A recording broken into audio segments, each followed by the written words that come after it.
Bonjour à tous, alors aujourd'hui nous allons parler de différents sujets, notamment des élections européennes 2019 qui s'annoncent. On va également parler des questions migratoires avec le pacte de Marrakech et avec également des questions d'Europe, toujours avec l'accord d'Aix-la-Chapelle, donc entre la France et l'Allemagne, et puis on finira sur des questions d'écologie.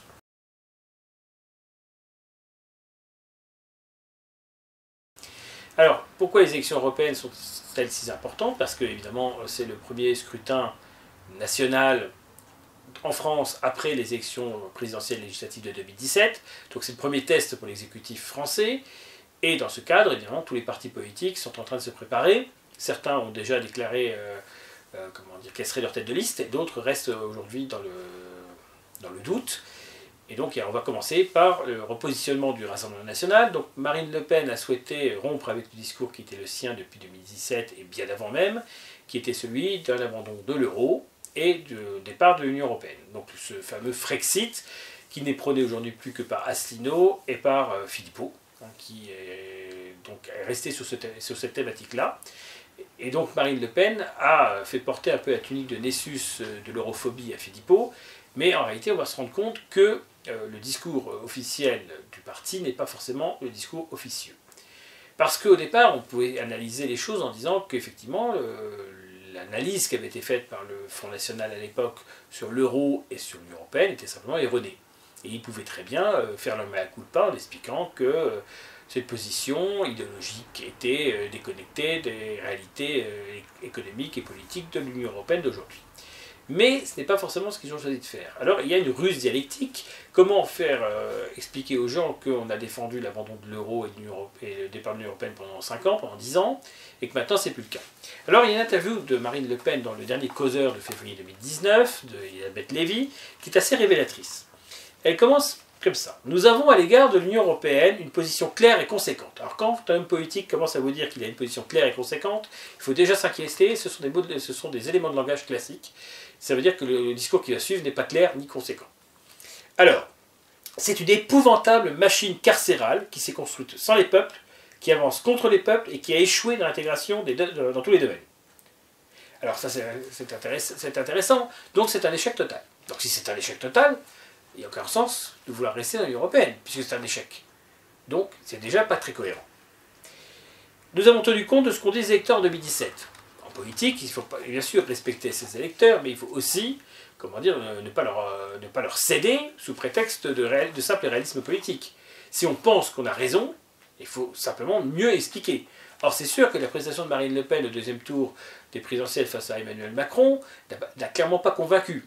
Entre l'euro, monnaie unique qui remplace un écu qui aurait été une monnaie partagée, ou que les entreprises auraient payé en euros, que les particuliers auraient payé en francs, enfin tout ça était absolument incompréhensible, illisible du commun. Donc c'est simplement parce qu'ils ne savent pas expliquer. Peut-être parce qu'on ne sait pas expliquer quelque chose qui n'est pas forcément une bonne idée. C'est plus facile d'expliquer une bonne idée qu'une mauvaise. Et alors donc, le Big Bang institutionnel que nous leur avons proposé, les effrayés n'en ont pas voulu. Alors c'est pas tellement le Big Bang institutionnel, mais c'est le Big Bang dialectique qui n'a pas convaincu effectivement. Et alors voilà notre argument, nous ne sommes plus isolés sur la scène européenne, elle pense à Salvini, nous ne sommes plus dans l'alternative se soumettre à l'UE ou sortir de l'UE. Dans ce cas, on préférerait sortir. Donc l'idée c'est qu'il faut construire une alliance européenne des nations, c'est-à-dire une Europe des nations souveraines, des peuples et des coopérations, qui va prendre la place de l'Union européenne. Donc une Europe des nations souveraines. Alors, on va expliciter un petit peu ce projet.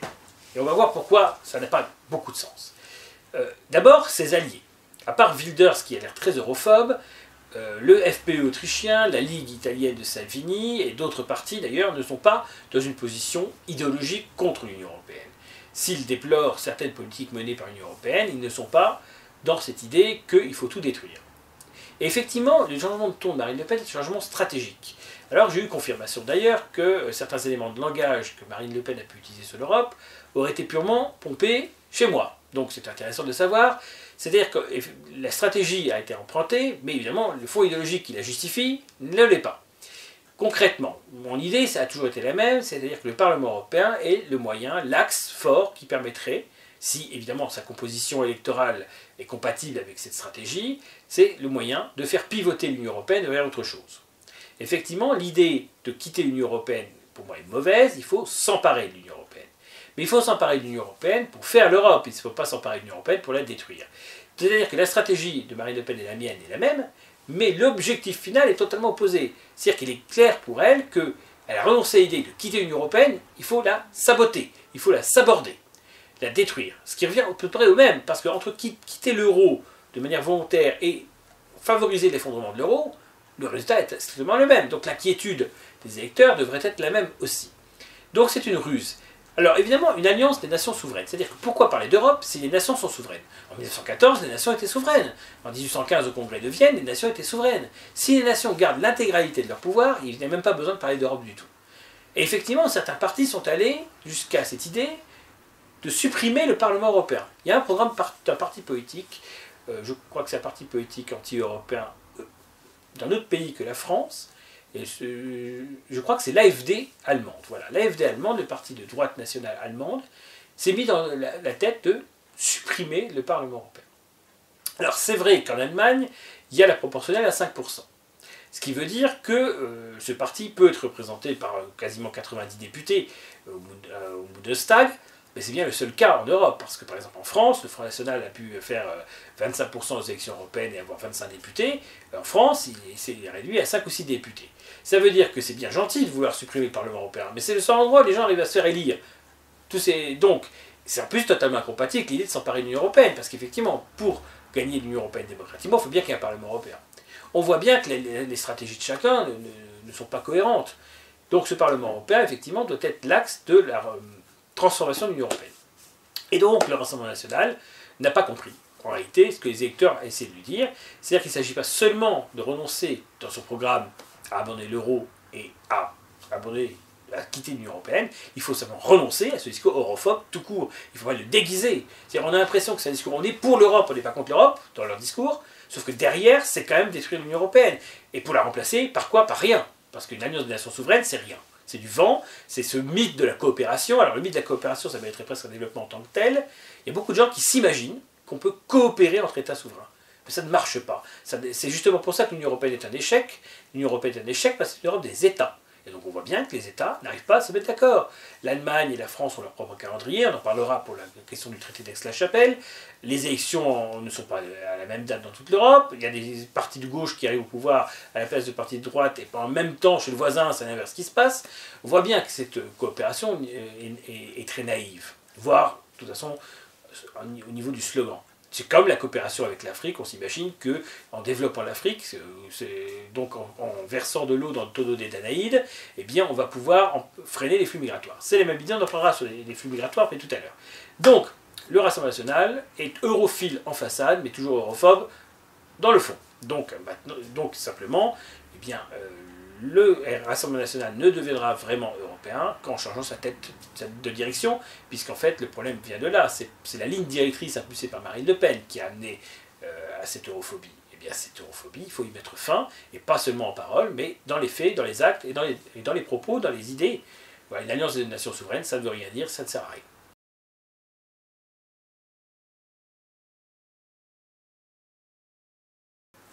Alors, le problème de l'europhobie, on le retrouve avec la tête de liste des Républicains, donc M. Bellamy, qui est un philosophe, qui est d'ailleurs assez intéressant sur certaines thématiques, et qui est sur une ligne qui, bien que très éloignée de la mienne, donc est catholique, conservateur, on va dire, plus ou moins souverainiste, mais modéré. Alors c'est quelqu'un qui a pris sa carte à LR assez récemment, puisqu'en fait il l'a prise après à être choisi comme tête de liste, qui n'est quand même pas courant et commun, mais pourquoi pas.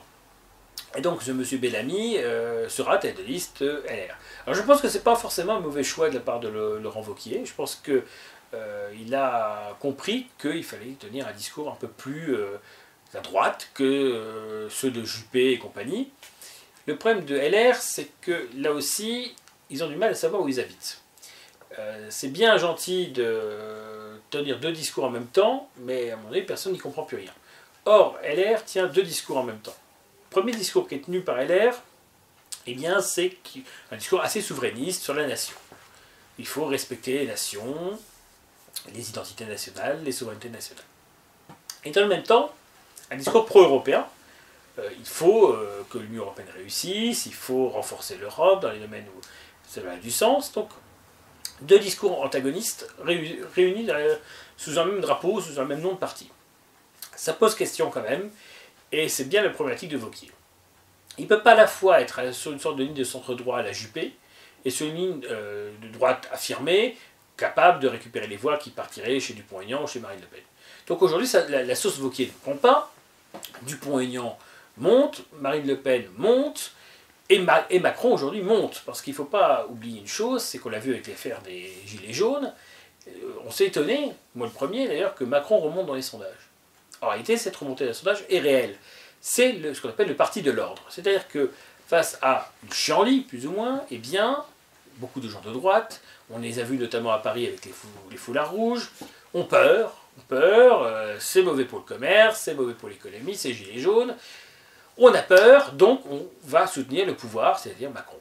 Et donc, effectivement, Wauquiez, d'une part, n'arrive pas à mordre sur l'électorat qui est parti chez Dupont-Aignan, chez Marine Le Pen. Il n'arrive pas à récupérer cet électorat de centre-droit qui est en train de se rallier à Macron de manière très large. Donc, Wauquiez est étouffé. Et ce Bellamy va devoir jongler lui aussi. Alors, il a des qualités, visiblement, dialectiques, rhétoriques et intellectuelles qui peuvent lui permettre de faire une petite différence avec un certain nombre de personnes, mais bon, il est sur une ligne un petit peu Marion Maréchal Le Pen. Moi, je pense que si je devais donner un bon conseil à LR et à ce candidat Bellamy, ça serait de réussir à tenir un discours conservateur et identitaire d'un côté et un discours pro-européen de l'autre. Il ne faut surtout pas faire l'erreur que beaucoup trop de gens à droite font, de s'imaginer que défendre l'Europe égale défendre l'immigration, et combattre l'Europe égale combattre l'immigration. Ça, c'est quelque chose qui est une réalité aujourd'hui, dialectique. C'est-à-dire qu'on a deux camps aujourd'hui. Et ces deux camps ont faux sur toute la ligne. Le premier camp, on va dire le camp Juppé, le camp Macron, c'est vive l'Europe. Faisons une souveraineté européenne, une république européenne, tout ça, sur le papier, c'est très bien. C'est exactement ce que je prône. Sauf que ce qu'ils appellent république européenne, souveraineté européenne, est vidé de son sens, c'est-à-dire un Européen citoyen du monde, de toutes origines et de toute religion. Ce n'est pas l'Europe, c'est l'anti-Europe, en réalité, qu'ils prônent. Donc, ils sont pour l'immigration, mais ils sont contre l'Europe, en réalité. Et ceux qui sont sur une ligne souverainiste, sauf cas pathologique, sont plutôt des gens qui sont contre l'immigration extra-européenne, parce qu'en réalité, c'est de ça dont il s'agit. Et, bizarrement, ils pensent qu'en luttant contre l'Europe, ils vont s'opposer à des flux migratoires extra-européens qui ne sont dus qu'aux États nationaux, puisque c'est le Royaume-Uni, c'est la France, depuis 1946, en 1948, l'Allemagne en 1963, qui ont ouvert les vannes des flux migratoires. L'Union européenne n'existait pas et la CE n'avait aucun pouvoir là-dessus. Donc attention au jeu de dupes, la vraie bonne ligne, elle est identitaire et elle est européenne. Et c'est par cette convergence des deux lignes-là que LR, s'ils assumaient cette ligne-là, pourrait s'en sortir. Le même problème chez Zemmour. Zemmour est la nouvelle égérie d'une certaine manière de Wauquiez, et Zemmour a compris beaucoup de choses, sauf l'Europe.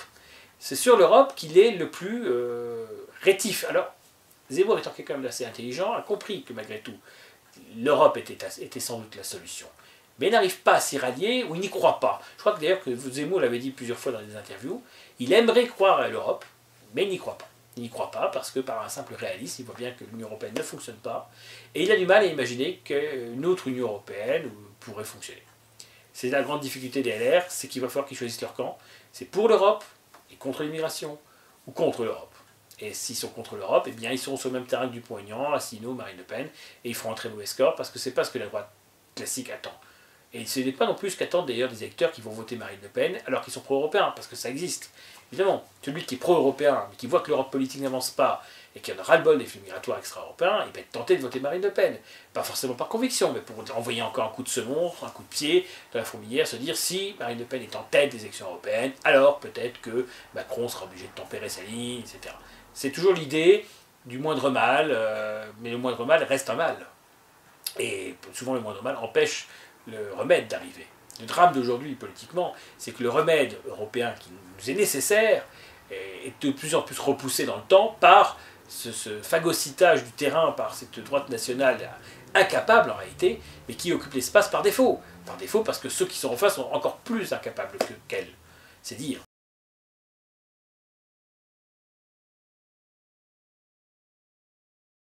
Le cas Macron est très, très simple. Il a tellement phagocyté lui aussi tout autour de lui qu'il n'y a personne d'autre. Or, Macron ne peut pas être candidat aux élections européennes. Voilà. Macron ne sera pas à la tête de liste, il est président, il ne peut pas. C'est incompatible, et ça ne serait évidemment pas compris. Donc il a besoin d'un candidat. Et là, ça va être compliqué. Qui peut mettre? Il y a une piste qui est possible, c'est de sortir, on va dire, du formol ou comment dire, d'un espace aseptisé, une vieille figure de droite ou de gauche qu'il imagine rassembleuse. Alors on sent bien qu'Alain Juppé a des velléités d'être tête de liste aux élections européennes, par exemple pour En Marche. C'est pas totalement absurde que Juppé, comment dire, soit sorti de Bordeaux pour être cette tête de liste. C'est une hypothèse qui se tient. Un Raffarin pourrait aussi faire l'affaire. Moi je pense à quelqu'un issu de l'ex-UMP. Pourquoi? Parce que ils sont prêts à tout pour une petite cagnotte, ils sont prêts à tout pour un placou et voilà, pour un petit rôle. Juppé, peut-être un petit rôle européen qui l'intéresserait, ça peut ouvrir des portes. Surtout qu'on sent bien comment s'appelle-t-il d'ailleurs, il y a un UMP, ex-UMP, Barnier, voilà, qui est pressenti pour représenter la droite à la Commission européenne de Bruxelles. Michel Barnier, qui est un peu ou moins l'artisan actuellement de la négociation avec le Brexit, et qui est évidemment complètement sur la ligne Juppé, Raffarin et autres. Donc je pense que Macron va nous sortir un vieux politicard du formol, parce qu'il ne va pas mettre Aurore Berger, il ne va pas mettre Ferrand, qui a quelques ennuis, et je vois pas trop qui peut mettre d'autres. Il va pas mettre Belloubet, il va pas nous sortir Castaner, il va pas nous mettre quelqu'un comme ça. Donc je pense qu'il va aller chercher un vieux roublard de droite. Voilà, il mettra pas Bernard Tapie, parce que Bernard Tapie est plus ou moins là pour essayer de créer une liste bidon Gilets jaunes, ou en tout cas la financer. Bon, tout ça est assez simple. Macron n'a pas de tête de liste, il en aura une forcément, mais au fond, la liste Macron, ça va être juste une liste popularité. Quelle est la popularité du président et de son gouvernement? Ça va se limiter à ça.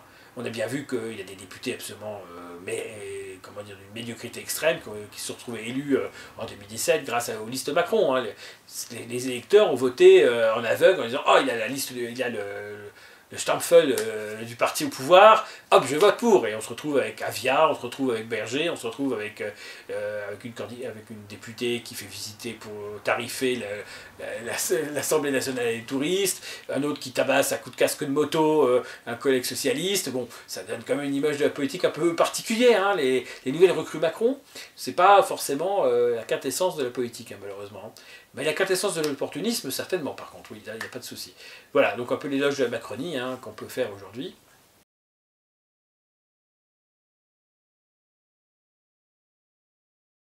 Vous voyez qu'on n'est pas sorti de l'auberge, puisqu'on vient déjà, je viens déjà de vous expliquer que le RN, bon, bah, c'était une façade europhile cachant un programme europhobe assez étroit et absurde. Et puis, bon, bah, LR, là aussi, ils ne savent pas où ils habitent. Donc, on n'est pas sorti de l'auberge, et alors évidemment, il y a toute la propagande europhobe que vous allez entendre au maximum dans les mois à venir, dont vous avez déjà, évidemment, j'en ai déjà parlé à nombreuses reprises, mais le cadre de la compétition, le Golden Globe de l'europhobie, c'est vraiment Asselineau. Alors, il nous a encore fait tout un spectacle depuis des semaines, hein, donc en rappelant que l'avenir de la France était en Afrique, en rappelant que les méchants Allemands dirigeaient l'Union Européenne, et évidemment, il n'a pas pu s'empêcher de ressortir le grand complot nazi, puisqu'il faut savoir, sachez-le, hein, que l'Union Européenne qui fait rentrer des millions, ou qui laisse rentrer des millions de gens venus d'Afrique et d'ailleurs en Europe, est un projet initié par le Troisième Reich. Et ça paraît assez évident, hein. Les symboles sont là, hein. D'ailleurs l'hymne européen a bien été comment dire, joué par Herbert von Karajan, qui était un nazi, et puis voilà, je suis sûr que il y avait donc le nouvel ordre européen, c'est exactement l'Union Européenne. Juncker doit certainement avoir un drapeau ou un buste du Führer chez lui, ça paraissait évident. Donc l'Union Européenne, c'est le Troisième Reich, c'est évident, c'est évidemment une Union Européenne extrêmement puissante, mais qui n'arrive à décider de rien, hein, donc il faut le Frexit, évidemment, il faut le Frexit, puisque en réalité l'avenir de la France est en Seine-Saint-Denis. Après tout, c'est comme Macron. Macron a expliqué que la Seine-Saint-Denis, c'était la Californie. Donc si la Seine-Saint-Denis, c'est la Californie, c'est bien la preuve que Macron et Asselineau, c'est le même programme, au fond. Au fond, c'est le remplacement des Européens par d'autres, puisqu'ils n'ont pas son taf fécond, et puisque sur une émission comme de prime time, comme quotidien, une universitaire afro-américaine peut se permettre, en étant applaudie par le troupeau de moutons, de tenir des propos d'un racisme europhobe et même d'une dialectique eurocidaire tranquillement.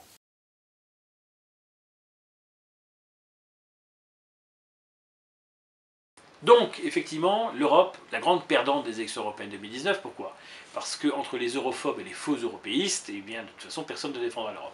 Alors j'ai espéré, j'espère encore, mais c'est de manière irréaliste, illusoire et impossible aujourd'hui, que le Parti des Européens, dont je suis le principal animateur, ait les moyens, et financiers et humains, de proposer une liste aux élections européennes 2019.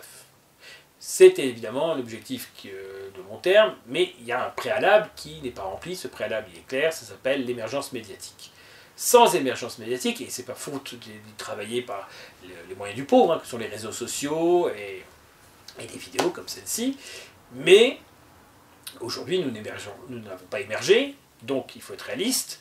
Il n'y a pas 1 million d'euros disponibles à pouvoir mettre sur la table, personne ne lui est prêté, et ça serait sans doute en pure perte dans le contexte actuel. Malheureusement. Donc l'Europe ne sera pas défendue en 2019. Il y a ceux qui veulent simplement maintenir l'Union européenne telle qu'elle est, c'est-à-dire qu'elle va dans le mur, mais lentement. Et il y a ceux qui veulent sans doute accélérer sa ruine, mais dans les deux cas, c'est une impasse. La solution européenne n'existe pas. Alors cette solution européenne, elle passerait évidemment par un parti européen, identitaire, qui défende vraiment notre identité. Il y a beaucoup d'auteurs, beaucoup d'ouvrages sortent ces derniers temps sur l'Europe, et tous vont dans le même sens. Une république européenne, un État européen unitaire, un État européen uni, tous ces mots que j'utilise, je ne suis pas les seuls à les utiliser. Il y a beaucoup de gens qui mettent en avant ces mots. Seulement, il n'y a aucun parti politique pour faire le relais. Et c'est très compliqué. Par exemple, si vous expliquez un meeting du LR avec Nadine Morano, notre programme, au début, elle va être rétive. Pourquoi elle va être rétive? Elle ne va pas penser qu'on va supprimer la souveraineté de l'État français. Ce qui est exactement le cas, en fait. Et donc, elle va se bloquer. Et puis après, on va lui parler des États-Unis d'Europe, et elle sera complètement d'accord. C'est-à-dire qu'en fait, il y a des mots qui bloquent. Et ils bloquent pour des raisons de peur, tout simplement. Il faut dire, par exemple, qu'on va mettre fin à l'État français, parce que l'État français est le fossoyeur de l'identité française. Il y a des gens à qui ça fait peur. Mais évidemment, l'État français aujourd'hui actuel est extrêmement nocif. La plupart des lois que les gens contestent, y compris par les Gilets jaunes, ne viennent absolument pas de l'Union européenne. Ça vient de l'État français. Alors on va le voir dans deux exemples. Et premier exemple, il y a ce fameux traité d'Aix-la-Chapelle. Alors, évidemment, les anti-européens se sont emparés de ça pour dire que l'Allemagne voulait écraser la France, prendre sa revanche historique. Et évidemment, Asselineau, Dupont-Aignan, Marine Le Pen, tout ça se sont jetés dessus, comme évidemment des abeilles ou un ours sur du miel. Donc évidemment, pour eux, c'était pas béni, mais rappelons un peu les faits. D'abord, ce traité d'Aix-la-Chapelle, il n'est pas sorti hier matin. Ça fait 1 an qu'il traîne au niveau de l'Assemblée nationale et du Sénat. Globalement, ça se limite à des grandes déclarations d'intention, c'est-à-dire qu'en fait, c'est du symbolique, purement symbolique. Et qui est à l'initiative de cela? Si on écoute les europhobes, c'est la méchante Allemagne, la grande Allemagne reconquérante, qui veut imposer à la France de se soumettre et d'offrir en sacrifice, un peu comme Pétain, la souveraineté française, le siège de la France à l'ONU, et tant d'autres choses. C'est très loin d'être la réalité. La réalité, c'est que c'est l'État français, c'est Emmanuel Macron qui veut ce traité. Et il le veut pourquoi? Parce qu'il s'est fait lire sur l'idée qu'il était Monsieur Europe. Et donc, quel plus beau symbole qu'un traité, 50 ans après un autre traité signé par De Gaulle, donc ça permet de s'identifier, avec l'Allemagne. Donc c'est la France qui est demandeuse. Et l'Allemagne ne demandait rien. Mais une fois qu'on lui propose qu'on lui demande quelque chose, c'est normal qu'elle négocie. C'est normal qu'elle dise, tu veux ce traité? Pas de problème. Mais nous, on a peut-être quelques idées qui nous viennent comme ça. Et donc, en toute amitié, ça serait sympathique qu'on puisse évoquer ça. En fait, une des causes principales, c'est que l'Allemagne va se retrouver au Conseil de sécurité de l'ONU, par rotation. Vous savez qu'il y a 5 membres permanents, et puis il y a des membres par rotation. Et l'Allemagne va se retrouver pendant, je crois, 1 an ou 2, va se retrouver au Conseil de sécurité de l'ONU avec la France. Et l'idée de ce traité, c'est qu'il faudrait que la France et l'Allemagne essaient de converger diplomatiquement pour avoir une position plus ou moins unique lorsqu'il faut prendre une décision. Voilà globalement le cœur du traité. Tout le reste, c'est du baratin. Il y a des prétendues avancées en faveur de l'armée européenne, mais l'armée européenne, ça implique une diplomatie européenne, il n'y en a pas. Ça implique de rompre avec l'OTAN, et aucun ne veut évidemment rompre avec l'OTAN. Ça implique donc, fondamentalement, des choses qui ne sont pas prêtes du tout. Donc en fait, ce sont des déclarations d'intention, style symbolique, il y a un ministre allemand qui va se retrouver au conseil des ministres français une fois par mois, et un ministre français qui va se retrouver au conseil des ministres allemands une fois par mois, passionnant, voilà, donc il n'y a aucune menace réelle pour pour une souveraineté nationale, de toute façon, que la France a aliénée depuis bien longtemps, simplement via l'ONU, simplement via l'OTAN, et via la soumission permanente à l'atlantisme aux États-Unis en général. Donc de toute façon, la souveraineté française, c'est pas l'Allemagne qui la menace, la souveraineté allemande, il n'y en a pas plus. La souveraineté allemande se limite à des pleurnicheries sur la Seconde Guerre mondiale pour plus jamais ça.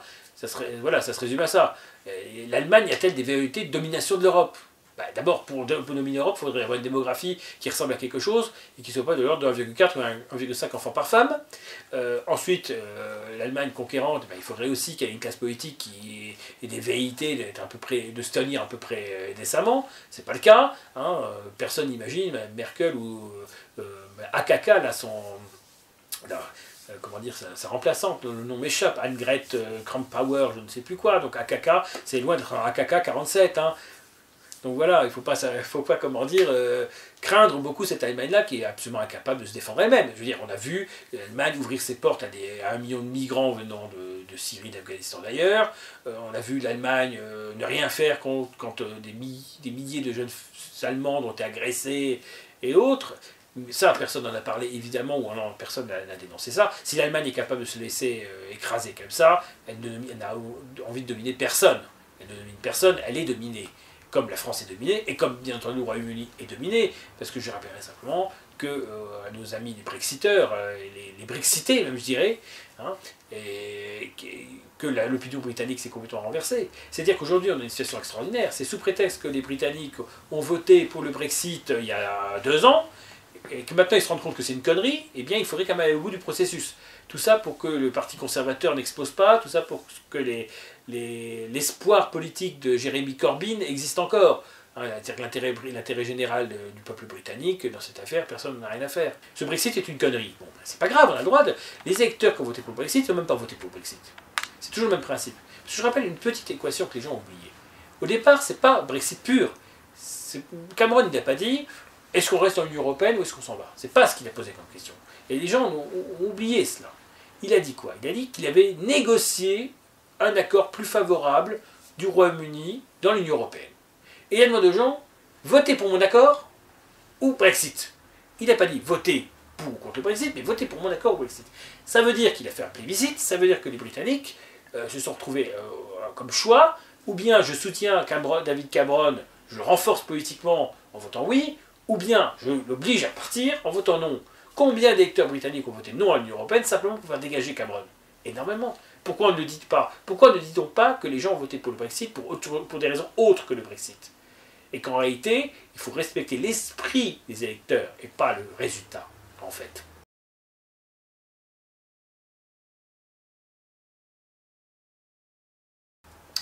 Alors, ça nous amène donc à un autre sujet qui est le fameux traité de Marrakech.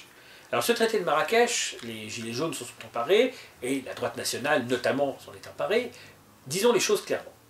C'est vrai que ce traité de Marrakech n'a juridiquement en soi aucun caractère contraignant. Mais ça ne veut rien dire, aucun caractère contraignant.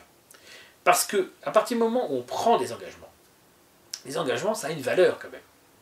Et même si ça n'a pas une valeur formelle, ça a une valeur quand même. Demain, un juge administratif, un membre de la Cour de cassation, ou un membre du Conseil constitutionnel, ou le Conseil d'État, peut s'emparer du traité de Marrakech en disant la France a pris des engagements moraux vis-à-vis des migrants. Ok, ils ont pas pris des engagements juridiques formels, mais il y a un engagement pris. Le président de la République a signé quelque chose. C'est pas sans valeur. Alors évidemment, on me dirait, ça fait que toujours dans le même sens. Il n'y avait pas besoin de signer le traité de Marrakech pour laisser rentrer n'importe qui. C'est absolument exact. Bien évidemment, d'un point de vue fondamental, c'est juste que ça envoie encore un signal d'appel d'air, ça envoie encore un message disant venez, venez. C'est ça que ça envoie. On est dans le symbolique, mais le symbolique, c'est pas rien. Donc ce traité de Marrakech était nocif. La preuve en est que Bolsonaro a retiré la signature du Brésil. Alors d'ailleurs, c'est extraordinaire cette affaire. C'est-à-dire que voilà, Bolsonaro est président, mais il n'est pas encore en fonction. Eh bien, que font les représentants du Brésil avant que le président rentre en fonction? Ils signent un accord. Et ils le signent tout en sachant que le président qui va arriver va le dénoncer. C'est quoi ça? C'est ridicule. Eh bien si, le gouvernement brésilien sortant sans légitimité a signé le traité de Marrakech, l'accord de Marrakech, et il a fallu que Bolsonaro se retire. Alors, la Russie a aussi signé. Alors, on me dit souvent, on m'accuse, oui, Ferrier, il est russolâtre, il est poutinolâtre. Bah, force est de constater que non. Dans le cas présent, la Russie de Poutine a signé le accord de Marrakech. Alors, bien évidemment, la Russie, elle est aussi membre du Conseil européen des droits de l'homme. Donc ça veut dire que la Russie, elle signe des choses qu'elle n'applique pas. C'est vrai que la Russie peut se permettre de signer ça. Le danger est faible. Ça ne va pas augmenter le flux centra-asiatique ou chinois en Sibérie. Bon, la Chine aussi, d'ailleurs, je crois, a signé cet accord. Ben là, il y a ceux qui signent l'accord et qui savent qu'ils ne l'appliqueront jamais. Et il y a ceux qui sont coincés par leurs propres droits. C'est pas innocent que Donald Trump n'ait pas signé. Parce que la Russie, les juges en Russie, si Poutine prend son téléphone, le juge, il prend la décision que le pouvoir veut. En Chine, c'est pareil. Il n'y a pas de problème. Hein. Le juge, de toute façon, il ne va pas prendre une décision contre l'intérêt du peuple, puisque de toute façon, le dirigeant du pays va lui rappeler qui contrôle les règles. Mais en Europe occidentale, les juges sont totalement indépendants, y compris les États-Unis. Si les États-Unis signent le traité de Marrakech, eh bien, il y a un risque qu'il y ait des juges en Californie ou ailleurs qui sont encore en train de prendre des décisions au nom de la signature des États-Unis là-dessus, ou la Cour suprême, en disant « Regardez, là, les États-Unis ont pris un engagement ».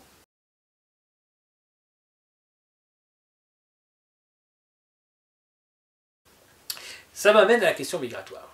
Et là, je vais dire des choses un petit peu dures à un certain nombre de personnes. La question migratoire débouchera d'ailleurs sur la question d'écologie, on en reviendra après.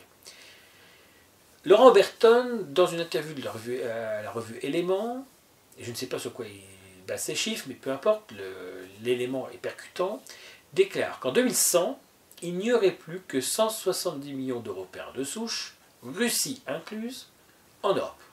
Sur une population qui serait autour de 600 millions d'habitants, entre 550 et 600 millions d'habitants, ça veut dire que les Européens seraient peut-être un quart ou un tiers au mieux de la population de l'Europe. On voit bien qu'on s'acheminerait là vers une extinction progressive, surtout qu'évidemment, le pourcentage cache un autre élément, le vieillissement. Parce qu'il ne s'agit pas seulement d'une part proportionnelle qui baisserait considérablement de gens sur leur propre sol, mais en plus de gens vieux. C'est-à-dire qu'on aurait la double sanction. C'est-à-dire à la fois des gens vieux en minorité. Ce qui est évidemment catastrophique. Évidemment, en 2100, moi je serais sans doute mort, parce que je ne pense pas que je puisse vivre jusqu'à 124 ans. Mais on ne se bat pas en politique pour seulement les vivants. On se bat pour ses ancêtres, à qui on a le devoir de laisser sa civilisation en bon état, comme ils nous l'ont donné, et puis on se bat aussi pour nos descendants, pour essayer de leur transmettre quelque chose de correct. Donc, cette donnée-là, c'est une prospective, elle n'a rien d'une certitude. De la même façon, il n'est pas obligé qu'il y ait 4 milliards d'Africains en 2100. Parce que des phénomènes nombreux et variés peuvent intervenir pour changer la donne. Par exemple, le réveil des Européens. Que les Européens se rendent compte qu'il a encore temps pour s'en sortir, en s'unissant, en défendant son identité, quitte à faire des gens malheureux. Parce que malheureusement, il y a des gens qui, en Europe, des Européens, ont joué la carte du mondialisme. Sans s'en rendre compte d'ailleurs. On leur valorise le modèle Benetton, alors ils y vont. Puis le jour où l'Europe se réveille, et puis que l'Europe a envie de rester européenne, elle va peut-être leur demander des comptes, en disant « Mais toi, tu as fait un choix qui est contraire à l'avenir de l'Europe. Et donc il va falloir que tu rendes compte d'une certaine manière de ce que tu as fait. » C'est valable pour les dirigeants, mais c'est valable pour les choix individuels. Il y a des gens qui, ont joué la carte, par exemple, les Français ont donné beaucoup d'argent à la Russie lors des prêts en 1917. Bon, lorsque l'Union soviétique est arrivée, les prêts consentis, ils ont été perdus, terminés. Donc, je veux dire, c'est qu'il y aura des réveils douloureux. Mais le réveil douloureux que certains peuvent avoir sera toujours préférable au réveil massif douloureux de toute l'Europe. À choisir, il vaut mieux que l'Europe vive plutôt qu'elle meure. Donc le problème, c'est l'extinction programmée de l'Europe. Cette extinction programmée, c'est pas un complot, c'est pas des stratèges qui tirent des ficelles derrière. C'est d'abord simplement que nos dirigeants ne nous défendent plus. Nos dirigeants, et le pape par exemple en premier, considèrent que c'est terminé. Je suis persuadé que le pape pense que l'Europe est morte. Et que lui, ce qui l'intéresse, c'est de sauver le christianisme en Inde, en Chine, en Afrique noire ou dans l'Amérique du Sud. De toute façon, que l'Europe est promise à l'islam, et à autre chose peut-être, en tout cas, et à l'athéisme de masse, etc., que de toute façon, il n'y a pas d'enjeu pour lui. L'Europe, pour le pape, c'est terminé. Ça ne compte plus. Donc, il s'en fout. Donc, Europe, accueillez des migrants, c'est pas grave, de toute façon, vous êtes foutus. Alors, allez-y. Soyez de bons chrétiens, appliquez les principes du décalogue, et appréciez les principes du bolchevisme et de l'Antiquité, voilà. Le pape s'en fout. Évidemment, les Européens chrétiens sont livrés eux-mêmes, vendus à l'avenir, un avenir autre. Voilà. Et c'est pareil pour tous nos hommes politiques. Ils savent que c'est fini, pour eux. Eh bien, nous allons montrer que c'est faux. Nous allons montrer que l'Europe peut renaître. Mais il est évident qu'il y a un processus eurocidaire. Ce n'est pas un processus violent, ce n'est pas un processus stratégiquement élaboré, c'est simplement laisser faire. Aujourd'hui, laisser faire ce qui se passe, c'est-à-dire laisser faire la démographie dans le monde, la sous-natalité en Europe, les flux migratoires, les lois qui favorisent l'appel d'air, les pompes aspirantes et compagnie. Voilà, continuons comme ça. On sait le résultat, on le connaît déjà à l'avance. Est-ce qu'on veut ce résultat-là ou est-ce qu'on veut l'empêcher? Moi, je pense qu'on peut l'empêcher, qu'on doit l'empêcher et que c'est nécessaire. Mais évidemment, il faudra le faire bien, il faudra le faire avec noblesse, la noblesse du cœur, de l'âme et de la volonté. Il faudra le faire avec des règles claires, en étant transparent dans sa stratégie. Qu'est-ce qu'un Européen? Comment devient-on Européen, si on peut le devenir? Qu'est-ce qui définit la citoyenneté, la nationalité? Qu'est-ce que ça donne comme droit? Qu'est-ce que ça impose comme devoir? Dans quel cadre? Comment? Etc. C'est ça les vraies questions européennes, et évidemment, elles ne seront pas abordées aux élections européennes. Ça, c'est un sujet de fond. C'est évidemment l'avenir de l'Europe, donc la question de l'immigration. Alors, l'Europe sera-t-elle encore européenne en 2100? Oui, parce que nous avons gagné. Mais non, si les perspectives de nos adversaires devaient se réaliser.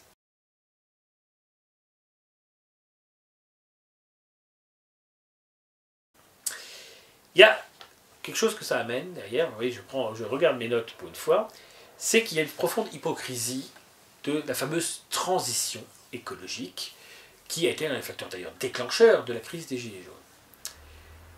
Quelle est la première forme d'écologie intelligente? La régulation de la natalité mondiale. Point. S'il y a 4 milliards d'Africains en 2100, c'est pas la peine de parler d'écologie. C'est tout. Il n'y a pas besoin, parce que la planète sera foutue. Donc non seulement, la double sanction, les Européens disparaîtront, mais de toute façon la planète sera pourrie. Ce sera une poubelle. Voilà. Donc, on se rend bien compte des choses. La transition écologique, bien sûr qu'il faut défendre notre environnement. Mais ça passera par la régulation démographique. Donc ça passera par le refus d'une surnatalité en Afrique, et ça passera par le refus de l'immigration. Parce que quelqu'un qui vient immigrer en Europe, il augmente le nombre de pollueurs en Europe. Un Africain qui vient en Europe pollue plus que s'il reste en Afrique. Il faut le savoir. Les populations du tiers-monde doivent rester chez elles parce qu'elles protègent leur environnement en faisant ça. Et puis le sentiment écologique, c'est un sentiment d'enracinement. Si vous allez dans un autre pays que le vôtre, vous n'avez pas le même respect de l'environnement. Combien de touristes se permettent de balancer des saletés dans la rue ou n'importe comment dans un autre pays que le leur, alors que bien sûr ils se garderaient bien de le faire chez eux. Parce que le sentiment écologique, c'est un sentiment d'appartenance à une terre et d'enracinement. Quelqu'un qui quitte sa terre n'a pas de conscience écologique. S'il avait une conscience écologique, il resterait sur son sol pour essayer de faire en sorte, par exemple, que la désertification du Sahara soit réduite, que l'assèchement des sols soit réduit, que les rivières en Inde et ailleurs soient bien propres, etc. C'est ça la première écologie. L'écologie, c'est du localisme. C'est d'abord chez toi, tu nettoies ton environnement, tu préserves ton environnement. Et chez l'autre, eh ben, c'est l'autre qui veut le faire. Donc voilà, donc l'immigration est anti-écologique, c'est Antoine Vechter l'avait parfaitement compris. Les vrais écologistes sont anti-immigration, mais évidemment, l'écologie de gauche, gauchiste, qui en fait s'appelle les pastèques, c'est concrètement c'est des gens qui sont verts en apparence, puis qui sont des communistes, des rouges à l'intérieur, n'en ont rien à faire. Les pays communistes d'ailleurs étaient les pays les plus pollueurs de la planète. Regardez les dégâts en Union soviétique. La conscience écologique implique nécessairement l'identité, l'enracinement, la tradition, le fait que nos ancêtres et nous ressemblons et que nos descendants nous ressemblent. C'est la transmission de l'héritage au sens large. Ça, c'est l'écologie. Donc, transition écologique sans réduction de la population mondiale, mensonge. Transition écologique en Europe, quand la Chine, l'Inde et autres vont polluer comme des malades, et encore plus avec l'industrialisation, mensonge. Effectivement, qu'on défende l'environnement en Europe, c'est bien, mais pas au point de nous foutre en l'air, de détruire notre économie, alors que les autres s'en tapent, ils s'en foutent. Allez parler d'écologie en Chine ou en Inde, vous serez bien reçus. Donc voilà, l'écologie, c'est un truc aujourd'hui de bobo. La première écologie, par exemple, c'est de défendre les prédateurs en Europe. Quand j'entends des Verts, des prétendus écolos, prôner les abattages de loups, on se fout de notre gueule. C'est très clair là-dessus. Moi je dis vive les loups. Mais qu'il y ait des loups à Paris, mais qu'il y ait des loups partout. De toute façon, en Nancy, ils ont protégé la ville contre, comment dire, les bourguignons. Alors vive les loups et abat les écolos gauchos. Voilà, c'est ça. La vraie écologie, c'est les loups qui dévorent les bobos. Voilà ce qu'on peut dire pour un peu ces vidéos de rentrée 2019. On espère un miracle, évidemment, pour les élections européennes 2019. Ce miracle, je n'y crois pas, mais nous mettons dans l'esprit qu'il puisse avoir lieu. Et si c'est en 2019, eh ben, ça ne sera pas 2019, ça sera après. De toute façon, malheureusement, je le dis à ceux qui vont regarder cette émission, malheureusement, nous avons les solutions. Ce qui veut dire que malheureusement, les autres ne les ont pas. Or, comme c'est les autres qui sont au pouvoir, ça vous laisse penser à ce qui risque d'arriver pour l'instant. Voilà, merci à tous et à bientôt pour de nouvelles émissions.